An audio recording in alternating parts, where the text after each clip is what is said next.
Stronger.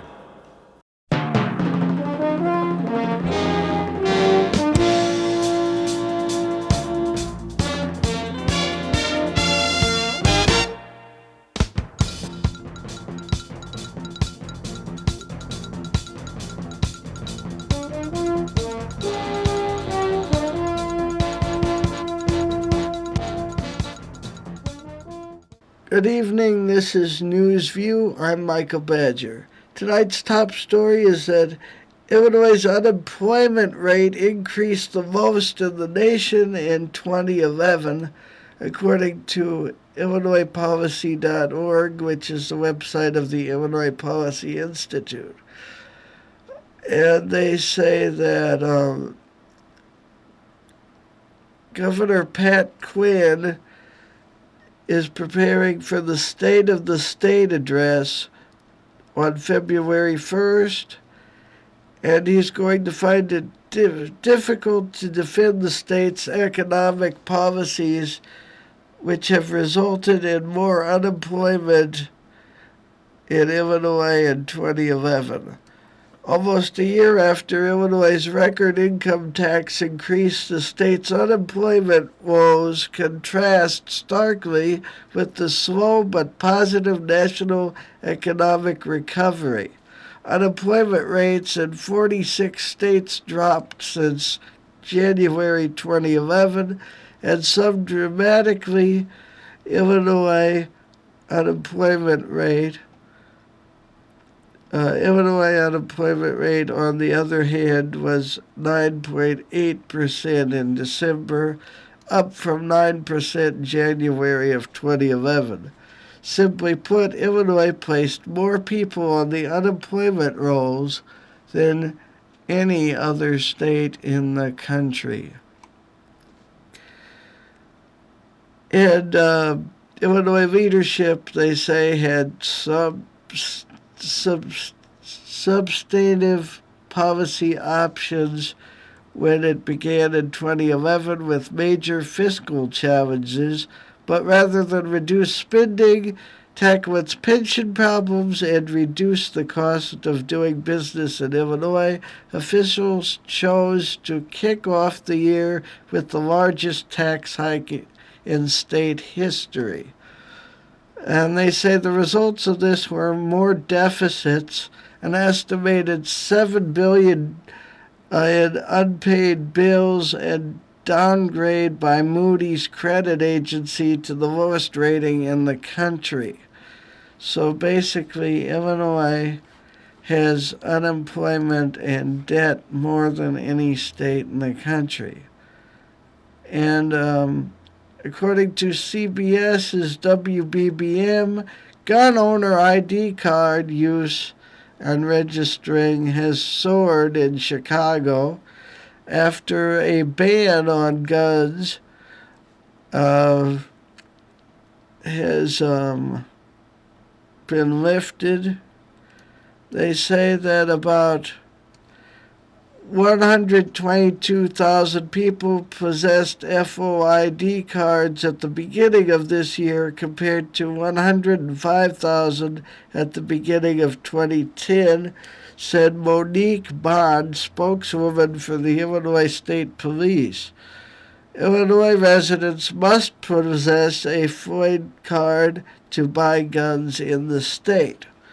Illinois state officials have to check an applicant's identification and background before issuing a card in the state. And in July of 2010, an ordinance lifted a 28-year-old ban on handguns in Chicago, and that has contributed to the uptick in FOID cards in the state. And in other news, U.S. new home sales in 2011 were the worst in recorded history of the country. According to the Associated Press, fewer Americans bought new homes in December, making 2011 the worst sales year on record. The Commerce Department says new home sales fell last month to a seasonally adjusted annual pace of $307,000. This pace is less than half of the 700,000 economists say must be sold in a healthy economy. Total sales last year were less than 323,000 sold in 2010, making it the worst year on record dating back to 1963. And we'll be right back after this break. Stay tuned to NewsView.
And welcome back to NewsView. I'm Michael Badger. Tonight, I was brought to attention by the internet on the Drudge Report where it said, it cited this poll saying that 1 in 5 young Germans are unaware of Auschwitz, according to this poll. And they say they have no idea that Auschwitz was a Nazi death camp, according to a poll released Wednesday. This was 2 days ahead of the Holocaust Memorial Day. Although 90% of those asked did not know what a concentration camp, didn't know it was a concentration camp. The poll for Thursday's edition of Stern News magazine revealed that Auschwitz meant nothing to 21% of 18 to 29-year-olds.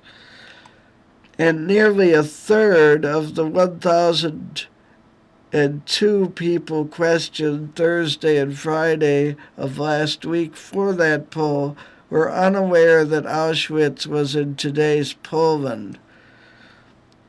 This poll came ahead of the anniversary of the liberation of Auschwitz by Soviet troops on January 27, 1945, in which Germany was marked since 1996 with official memorial ceremonies for Holocaust victims. According to a report by independent experts commissioned by the German parliament and published earlier this week, about 1 in 5 Germans is latently anti-Semitic. And in other news, according to WCAU, I think, NBC 10 in Philadelphia, a teenager grabbed the wheel and saved a school bus as the driver was having a heart attack. This story by Teresa Masterson says that Gracine Rumer just started driving 2 weeks ago for the school. She used the this is the student. She just started driving 2 weeks ago, and she used these skills she just learned to save a school bus full of students by grabbing the steering wheel as the driver collapsed from a heart attack Tuesday afternoon. The bus driver died soon after.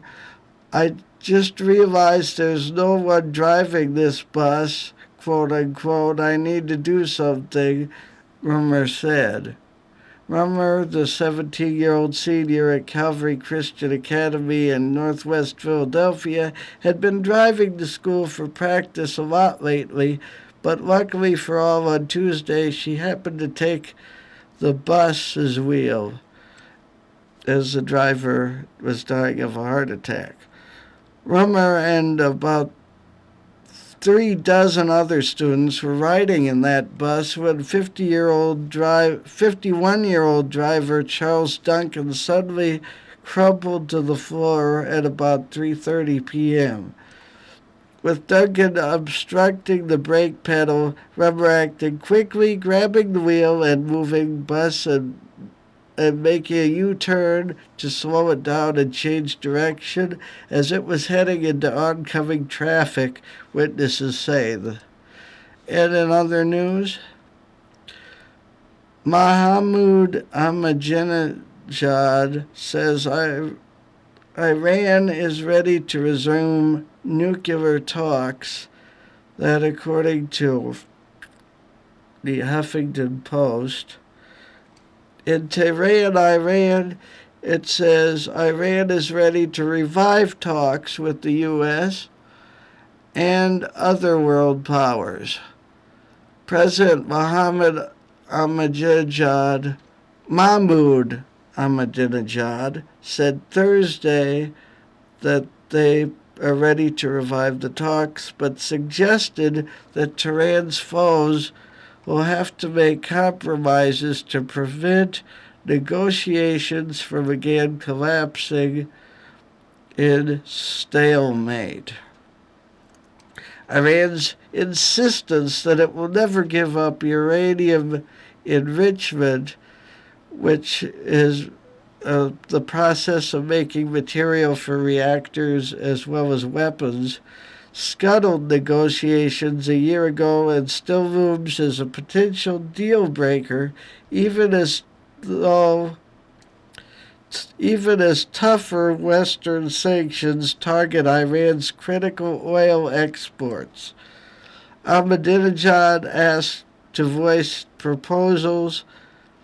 added his voice to proposals by Iranian officials to return to talks Thursday at a rally in the southeastern city of Kerman, saying that a nation that is the right should not be worried about holding dialogue. In other news, according to the Examiner, the Washington Examiner, Iran is threatening to execute bloggers and have sentenced 2 bloggers to death for quote-unquote spreading corruption, and government security forces have arrested 4 other journalists in the lead-up to the nation's March elections. And we'll be right back with weather after this.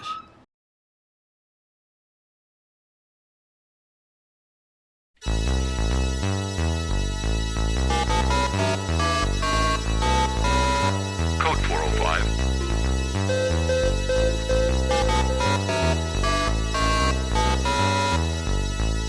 Transmission lock 3, 2, 1.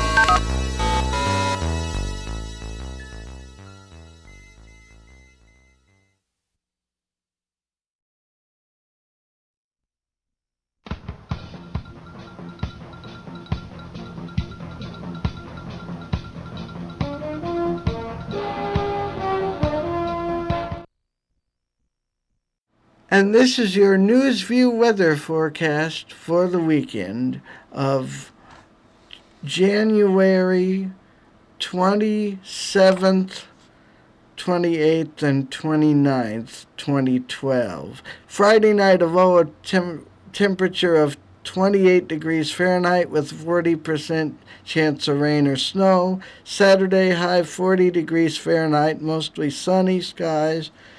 And for your Saturday night, a low of 23 degrees Fahrenheit under partly cloudy skies. Sunday, a high of 30 degrees Fahrenheit with partly cloudy skies. And Sunday night, a low of 20 degrees and partly cloudy skies.